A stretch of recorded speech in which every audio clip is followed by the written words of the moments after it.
You're listening to Leaders of AI, the podcast that cuts through the noise to bring you real-world insights, right now applications, and future-shaping breakthroughs in artificial intelligence. Here are your hosts, Julia McCoy and Dave Shapiro.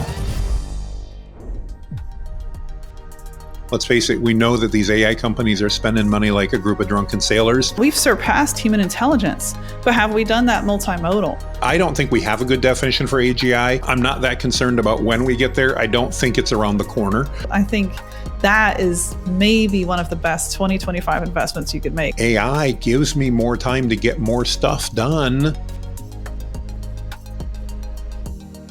Welcome back to Leaders of AI, a podcast where we talk clarity and avoid all the hype surrounding AI.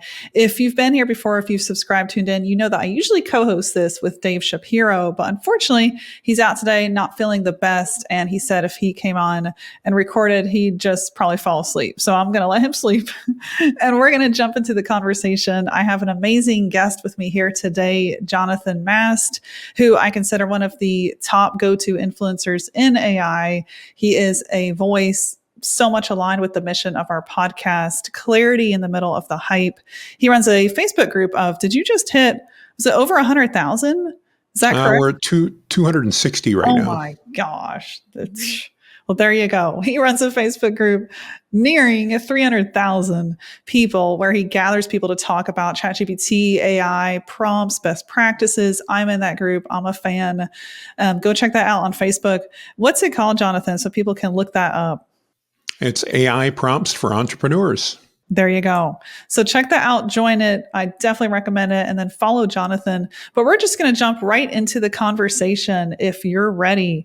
The first question I wanted to ask you on this podcast, we talk a lot about AGI. And I think one of the first things that comes up when we talk about that topic is what exactly is it? So that's where I wanted to start. How do you define that elephant in the room? I think it's hard to define, and I think it's part of the problem we've got now. As you well know, we've got Sam Altman and others out there predicting AGI in 2025. May or may not happen. I suppose it depends on how you define it. We've got, Anthropic saying 26, 27. We've got other people saying we're never going to get there. I think the real problem with AGI right now is defining what it really is. So I think it's a great question. I don't think we have a definition that at least many of us agree on.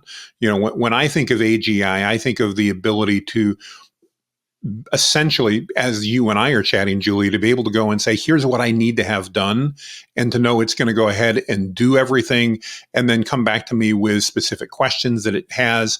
And people could argue that we're there today because I can go ahead and tell, ChatGPT to go ahead and do something, and if it has questions, to ask me, and it will do what it's capable of.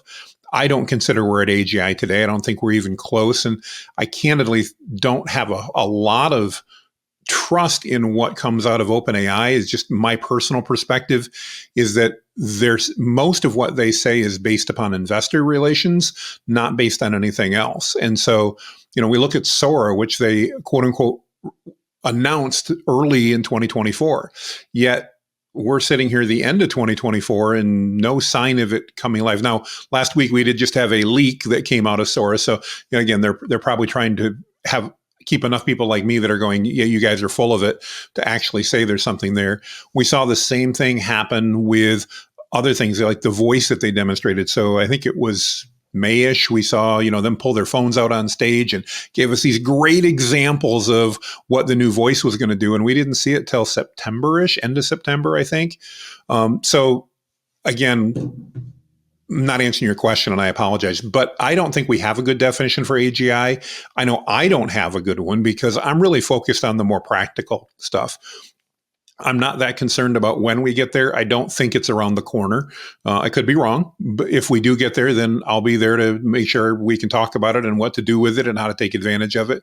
But at the moment, I'm going to guess at best we're years away from what truly will be AGI. Although I wouldn't be surprised in 2025, we see somebody claim we've reached it, mainly for the hype and for the investor relations. I mean, let's face it, we know that these AI companies are spending money like a group of drunken sailors. Not necessarily that they're wasting it, but they need power and they need money and they need systems and they need everything. And they're spending tons of money. They need money to come in to support that. I just read the other day, Microsoft's talking about, firing up 3 Mile Island again, the nuclear plant, because they need more power. That's not like you and I paying our electric bill. That's going to cost billions of dollars to do that type of stuff. So we'll see. Yes. Do you agree with the statement? I've heard this from especially Sam Altman, bringing him up. I think it's a great point because he has said that with scale comes the opportunities, the possibilities that could lead to AGI. But I've heard that that's not true. On X, he said there is no wall. And of course, like every physicist and every computer scientist on YouTube went to YouTube to debate that extensively. Yes. Do you agree with that statement? Is there a wall? Is there no wall? What are your thoughts?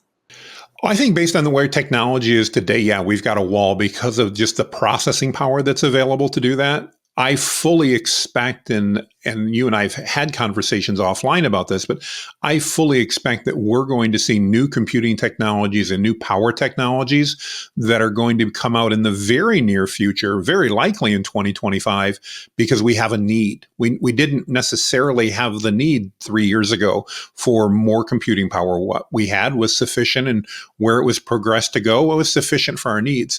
We're now, I do believe, at a point where we can look and say our exponential growth with AI for computing power and computer processing capabilities is going to outstrip what the technology can do. And that doesn't bother me. It doesn't scare me because I figure that, free enterprise system, when there's a need, we as humans always find a way to fill it because if there's a need, there's money behind it. So Yes. I trust we'll see some really cool stuff happening in 2025 regarding computing power and just electrical power and, however we want to call that to actually keep everything running. Yes, I think that's a great perspective. I completely agree.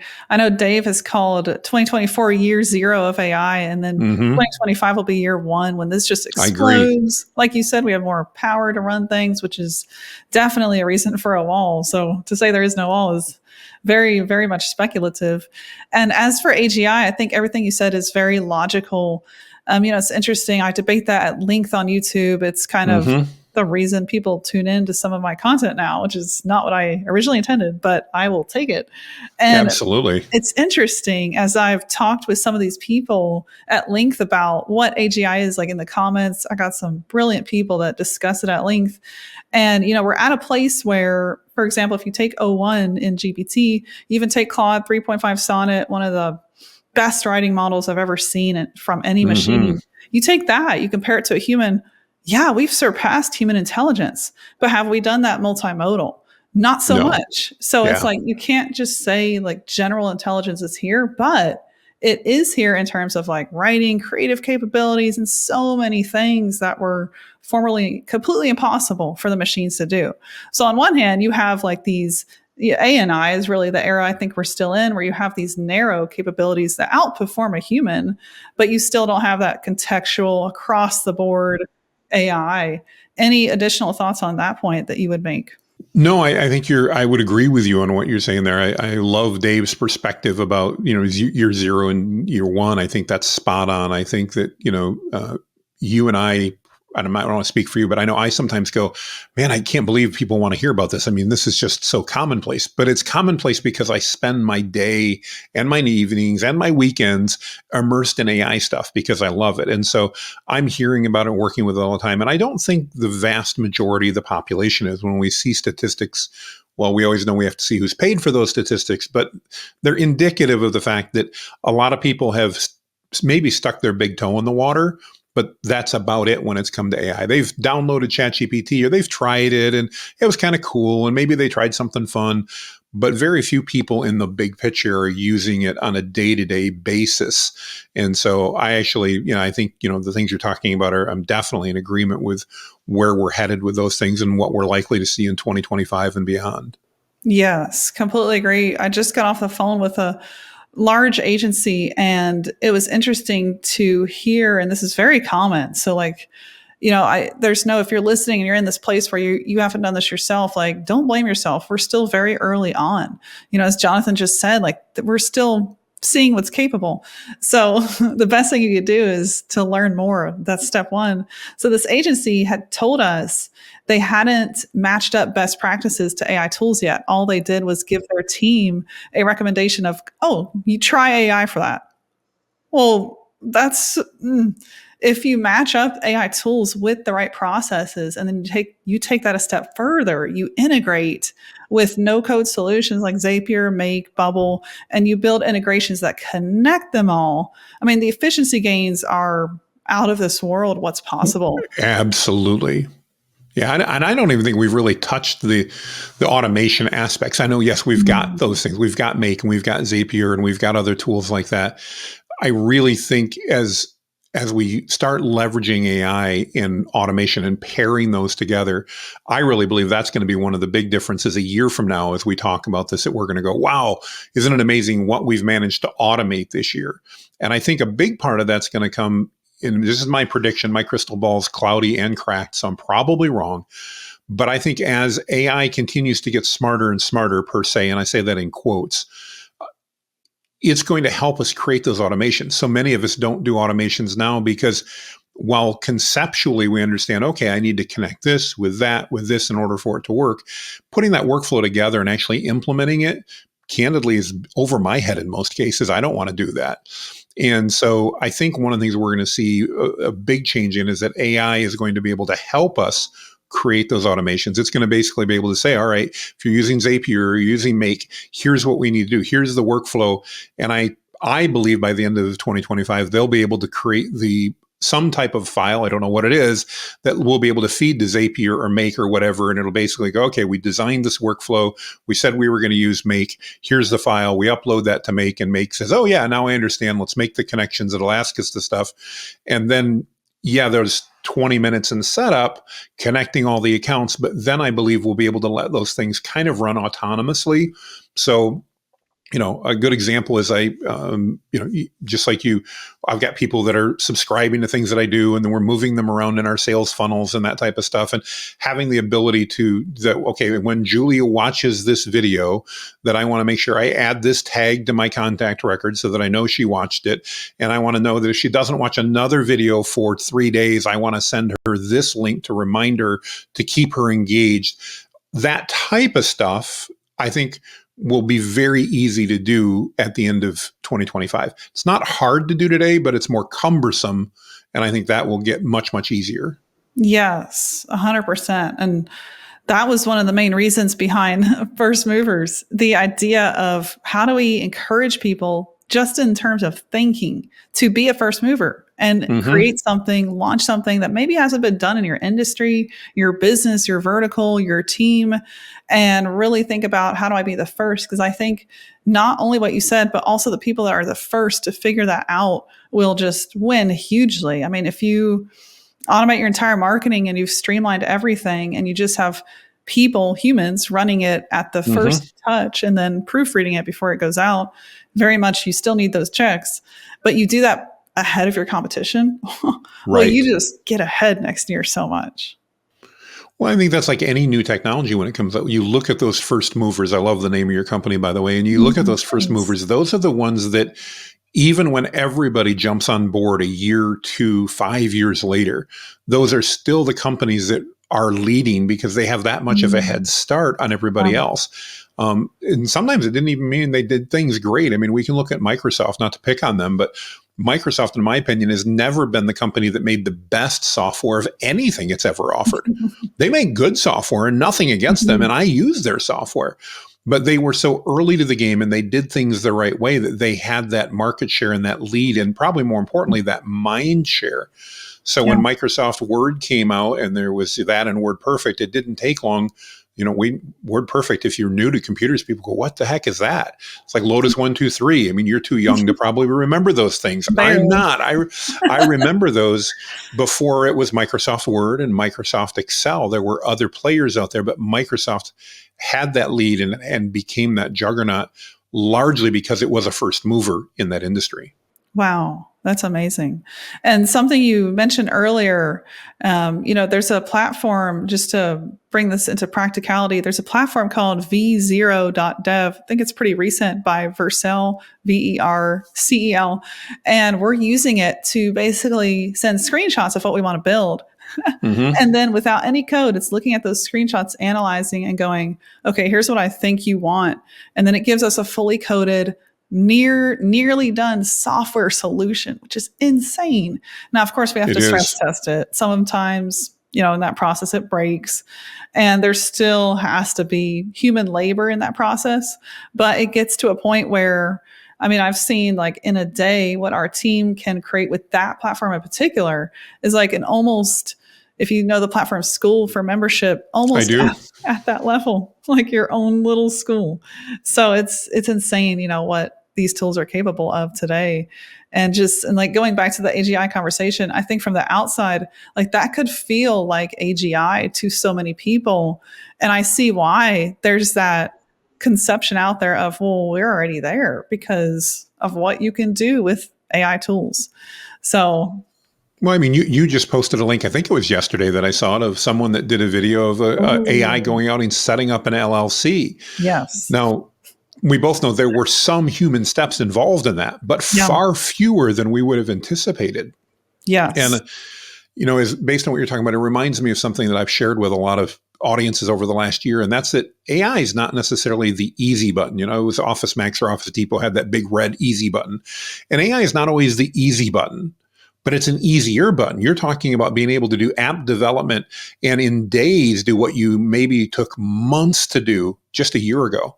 And that, to me, is really where I think more and more people will begin to understand that AI is not going to go, okay, I have a thought and boom, 30 seconds later, I have a product.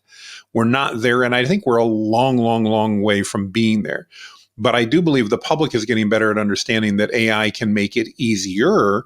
And again, maybe what took me 4 hours to do yesterday, or maybe a repetitive task. Let's just think of basic office staff. I've got a repetitive task that I spend an hour and a half doing every single day. If I could change that into 30 minutes a day, all of a sudden that's 5 hours a week. That's 20 hours a month. I've literally just bought back, if my math is right, 13 weeks of work a year. Wow. From saving that just that little step. Yeah. And so, I think what people are often looking for is they're trying to figure out, how do I go from 4 hours down to 4 minutes? When what we should be looking at is, how do I use AI to go from 4 hours down to an hour? If I can save 20 or 75 to 50% of the time, it's still a massive productivity gain. And again, I'm probably leaping ahead than in my competition, because now I and my team can do more to bring value to my audience. And if we're bringing value, they're less likely to go talk to the competition. They're less likely to leave. And oh, by the way, we can create more profitable companies along the way as well. Mm-hmm. So everybody can win as we go through that. Yes, that's a beautiful point. I remember something you and I spoke about, I think just last week. This was such a great point you made. You said, I think a question I raised, or a point we were talking about, is when marketing agencies use AI, is it something that could be looked at as negative or positive? And you had such a great point there, that not only is it a positive, but the customer is actually looking for you to get more efficient with AI, because they know 100%. That's an Yeah. efficiency weapon. Yeah, no, you and I talked, like you said, it was a week or two ago, and I think I'm seeing that happen in the marketing world right now. My background being in marketing agencies, I'm pretty well connected there. But I think we're going to start seeing that all over, and people are going to start expecting it. I ran into it this morning, actually working with an AI company of all companies, that I went through their onboarding process, and it's just, there's a couple big misses in there. And I'm like, okay, you guys are one of the leading AI video companies, and you're still messing this up. And part of it's because I know what AI is capable of. So then you immediately go, well, hang on. If I can do that as a small company with 3 employees, how can you, as a arguably multinational company not figure this out, we then get pretty frustrated pretty quickly. And I do think that's another thing we're going to see in 2025 is just consumers beginning to expect that because they experience that with others. And what a tremendous opportunity that brings in for small and medium-sized businesses to compete against the big guys, so to speak, because they're going to be able to be more nimble and implement some of that and meet those expectations of their clients, I think, far better than is going to happen on a global basis. I mean, we could talk about Google and, depending on one's perspective, and I admittedly don't know where you're at, but I mean, Google has totally, in my mind, dropped the ball with AI. Yes. They had everything needed to Yes. dominate and take over. I do. And they're now kind of, from my perspective, not to put words in anybody's mouth, they are like trying to play catch up, and they're falling further and further behind, it seems, every week. Yeah. I just was talking to a client yesterday, and they're like, we use Google or not yesterday, it was Sunday, but we use Google Gemini.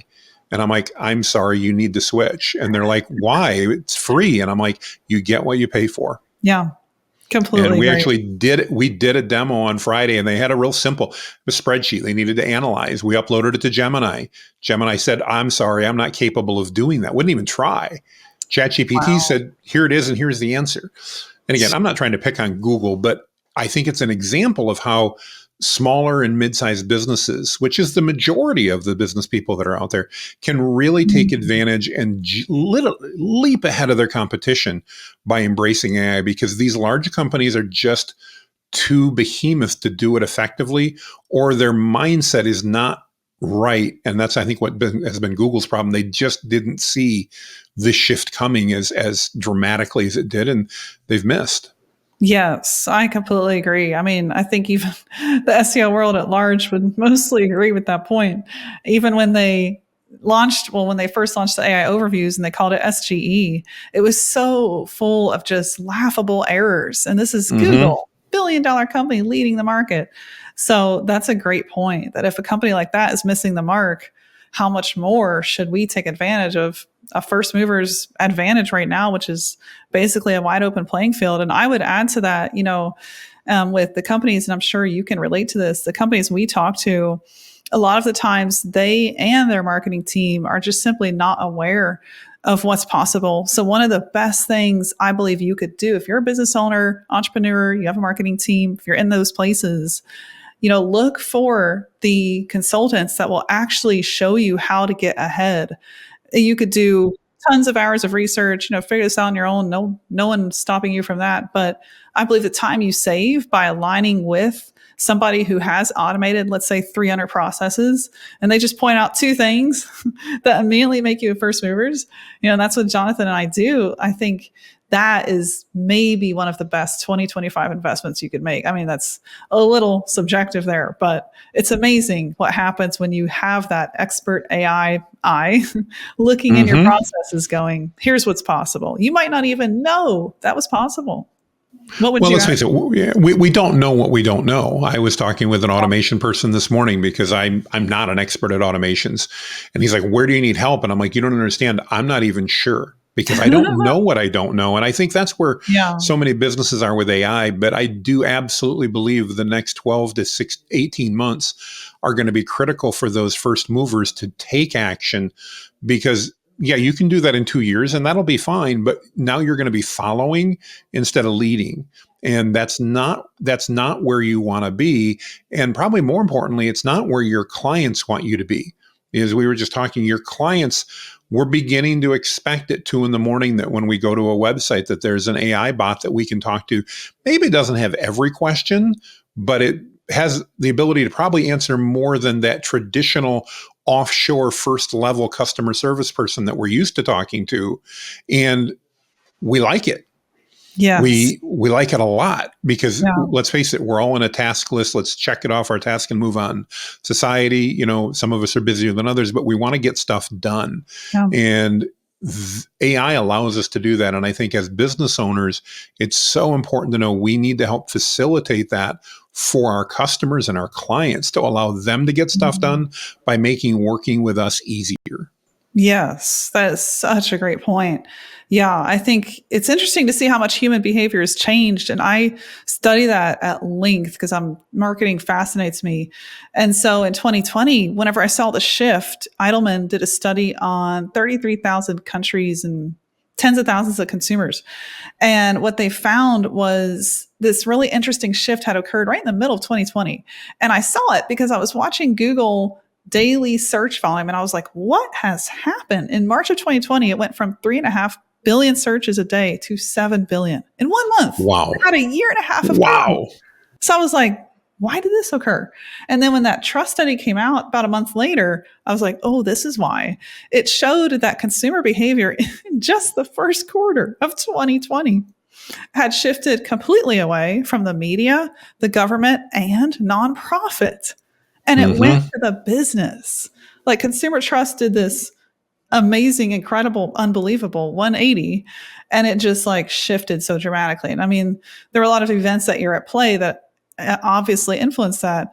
But that trust study really pointed to this new horizon where instead of the customer just taking an ad, opening a newspaper, going, okay, this is a shampoo I should buy. This is where I should go to get my haircut. This is what I should purchase for my kids' Christmas. Instead of them basically just taking what advertisers sell, they are in control of their journey. And they knew that in 2020. It was a wake-up call. And so that behavior has continued to shift. Now we're in the AI age, and consumers know they're going to get maybe better service from a chatbot. If that chatbot is linked to the knowledge base properly and it's sourcing the right data, they can get an instantaneous answer instead of waiting for that human, which could be 30 minutes, an hour, even like 5 more minutes than they want, because that instantaneous nature, if the content is correct, and it can be now, which we didn't have in prior times, that is a reason for consumer behavior to shift. Yeah. And I just think we're going to see more and more of that. And I, like in most things, I think that consumer behavior that's going to probably drive a lot of businesses to become those first movers, or maybe I should say second movers, because a first mover will have done it and the consumers will become used to it. And then they're going to demand that out of the rest of the companies they work with. And like I said, I'm looking for some upheaval in the marketplace only because I do think some of these large multinational corporations, just because they can't pivot as quickly, they can't implement as quickly. It doesn't mean they're going to, Google's got billions and billions of dollars. They're not going anywhere anytime soon. I'm not predicting Google's demise, but I think they're going to spend billions of dollars trying to figure out how to catch up instead of having led. And part of it's just because they're too big to be able to be nimble to do that. And that's exciting to me because that means that myself as a small business owner, I can be nimble and I can serve my clients and I can build a great life for my family and for those around me. And I can really positively impact the community that I'm in, whether that be a local, a regional, or a national, or even global community. I can have a positive impact on that by doing the right things and by implementing AI into what I'm doing. Yes, that is a great perspective. And I think that's the happy medium between, what's known as an effective accelerationist, which is linked to some, you could argue, some crazy people, and a techno-optimist, which is more, an optimistic, technical-minded, like you embrace technology, you're an optimist, versus the Luddite mentality of, well, I'm not even going to open ChatGPT because I'm selling my soul to the government, yada, yada. So there's a lot of spectrum points here. There are. And I think that is a great perspective. Well, I decided many years ago I could be a glass half empty or a glass half full type of guy. And I figured that, we've heard all our lives that life is 90% of what, or is 10% of what happens to us and 90% of what we make of it. And I've really found, again, I'm a lot older than you are, Julia, but I've found as I get older that seems to be so true and really does resonate across the board. And so that's just who I try to be as a person. And the really cool thing is, AI gives me more time to get more stuff done. And if I can get more stuff done and serve more people and make their lives better, then that makes my life better as well. So it's really, from my perspective, by embracing it as a business owner, it just brings so many values. Even in the practical perspective, the fact that my team now doesn't have to feel as burdened, because it's not that I'm expecting them to do 3 times as much work, but now instead of having, always more work to do than they had time in the day. Now there are actually days because of AI that they can get done early and go, wow, I can actually take a breath and take it and consider what it is I'm going to be doing next, or I can actually plan for tomorrow, or I can go back to this project that I really should have spent a little more time on and actually put some more time into it. And that creates a better work environment. And that again is massively important to me as a business owner, because I need my team to value what they do and to get fulfilled from that. And if I'm constantly pushing them at the end of that rope, so to speak, that they're going to burn out. And so AI gives us that opportunity to give them some breathing room. Yes, that is a beautiful statement. I think that is really where the wins are. I have a catchphrase on YouTube. I think that AI gives us the opportunity to stop being a human doing, which the Industrial Revolution, corporate America has really kind of driven into much of humanity. And we can get out of that state of human doing, get back to a human being, which is where the best thoughts come from, the best visions, the best next steps. And it's hard to be a human being whenever you're stuck in the middle of so many things to do. If AI can automate that, take you out, I'm a huge fan. So Absolutely. Good stuff.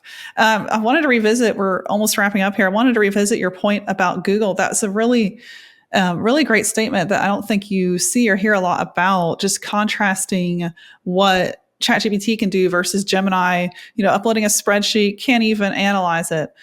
What's your thoughts on, Google purchased DeepMind? They have a lot of amazing advancements that came out of that. And when I track what I think they're great at, it doesn't really look like LLMs at all. It looks like life biology, because now we have AlphaFold, the first model that understood protein folding, which is the building block of life. And then we have AlphaChip, which is, Google kind of invented the TPU. NVIDIA makes a big splash for the GPU, but then you have Google with the TPU, which is arguably ahead in computer chips.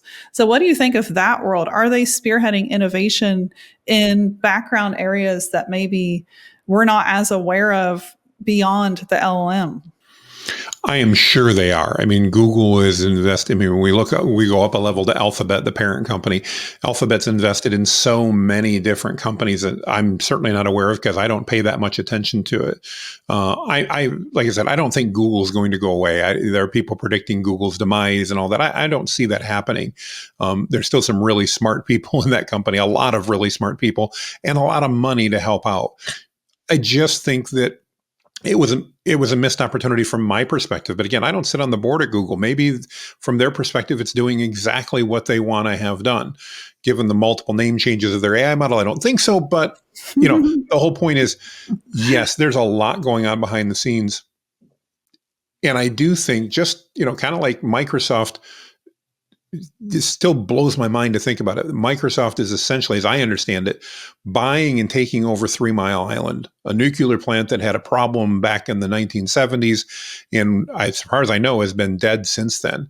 But they need the power to run the AI models, and so they're Microsoft isn't now just a software company. Microsoft's becoming a power generation company as well. And I think we're going to see that type of thing with Google, probably with Amazon, certainly with Microsoft and some of the other massive players out there. I have no doubt, as we talked earlier in this podcast, they're all searching for this next level of computing power, because if we can take that next level to something that we haven't even imagined, in theory, quantum computing or whatever that is, and I'm not saying I understand it, I don't, but imagine if we could get a 10-fold increase in computing power through a new technology. That would mean huge, huge updates across the industry.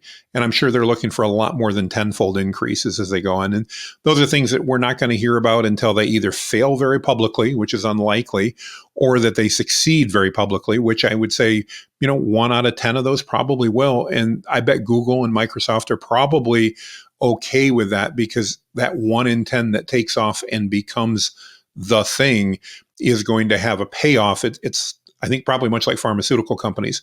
We all know they invest in a lot of drugs that never see the light of day. And so they put a lot of money into them, so that yes, their markup on the drugs that they make is obscene, maybe we could even say. but part of that's because of the fact that they had 97 failures for the three successes they had. I think we're going to start seeing that same type of thing in the AI world and in the technology world with things that are happening that, yeah, we're probably not as aware of. And at least as an average business owner who's more worried about, let's make sure I make enough to pay the staff. Let's make sure I can give them a Christmas bonus. Let's make sure we can, live a decent life. And oh, by the way, I got to get to my kid's soccer game. That is a different mindset than what, again, a large behemoth corporation is looking at. Not that the individuals aren't doing that, but the corporation's a little different. So I think we're going to see lots happening behind the scenes, and I think it's going to be an exciting time. Yes, I totally agree. Well, it's, Google has a nickname, their Google graveyard, for a reason. Yes, exactly. A lot of failures behind a few key successes. So I completely agree. Just to wrap this up, I'd love to hear your thoughts on how do you think AI will impact society at a level where, let's say, we have one day ASI on the horizon with AGI potentially here in some capacity in the next however many years. How do you think society itself is going to, and I know that's a loaded question, No. how will society respond and adapt to that? I have a lot of faith in our fellow man. I think we'll adapt just fine. Will we get scared along the way? Oh, heck yeah. Are we going to wonder what's on the way? Yeah.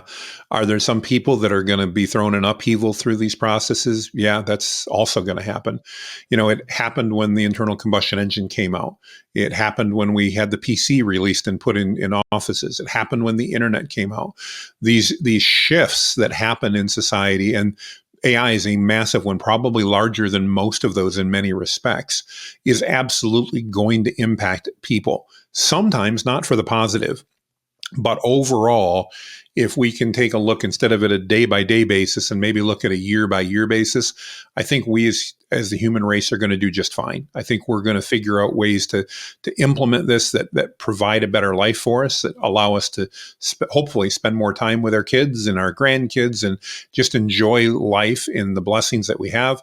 And does that mean everybody's going to have a positive outcome? No, unfortunately it doesn't. It's another reason in my mind, Julia, to be a first mover, because those first movers are going to be at the leading edge of that and are less likely to get caught in the backwater, so to speak, of that wave as it goes by. They're going to be able to surf that wave. And even if they crash, they're going to crash so much closer to the beach than the person that just decided not to do it whatsoever. And so that's, again, I think going back to that whole first mover concept, it's so important to be that first mover.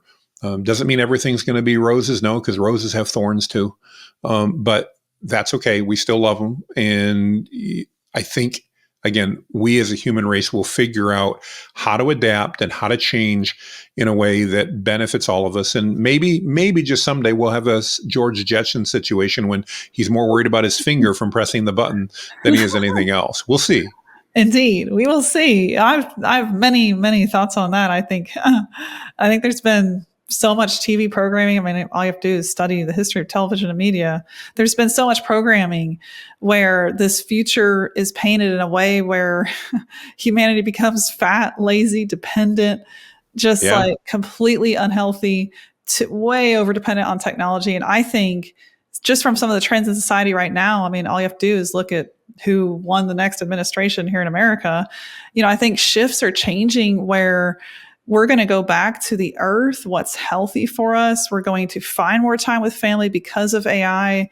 And so I'm very, very much a positive optimist in terms of, I think we could have potentially one of the most abundant time horizons we've ever had because we get to automate all the things. Let's face it, we don't really want to update spreadsheets all day anyway. I don't know one person in my team that wants to do that. They want to be on calls. They want to talk to people. It's kind of like vacuuming. We just got a new robot vac. It's not the first one we've had, but I love the fact that, it automatically goes out. It gets all the dust off the floor. It takes care of things. It cleans up the rugs. Doesn't necessarily get the big spills, but, there aren't a lot of big spills anymore. So I don't have little kids. And that's great because I've never liked to vacuum. And candidly, I wasn't very good at it. And my wife didn't like to vacuum because that meant I wasn't helping. So, there's great things. And that's just one small, tiny sliver Like you said, there's so many tasks that we do that, again, can be automated through AI and allow people to really pursue their God-given gifts and talents. And I believe, at least, that those individuals across the board are going to lead a more fulfilled life when they're actually leaning into their skills, as opposed to going, oh, I got this job because I got to pay the mortgage and I got to buy groceries, and that always looking forward to the weekend. Nothing wrong with the weekend. I love my weekends, but I think more people are going to, like you said, that lifestyle change we're going to see is going to be beneficial. And I think we need to keep that in mind, because there's plenty of people out there, especially the media in general, nobody in specific, that would love to tell us how we're all going to be dying and, everything else. Yes, great point. I mean, that aligns so much with my own message and Dave's positive outlook on where this is going as well. So I really believe we need more tech optimists, people that can speak to this while working in the field and tell us, hey, this is not Skynet. It's not out to kill you and your family.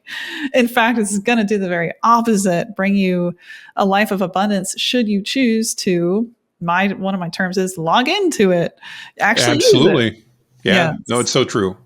Well, beautiful note to end on. Well, be sure to follow Jonathan Mast. Where are your preferred channels? Obviously, for the Facebook group. Yeah, easiest way is just to go to jonathanmast.com/linktree. Got all my connections there. It's super easy.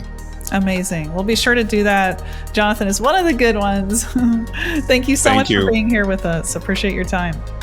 Thank you, Julia.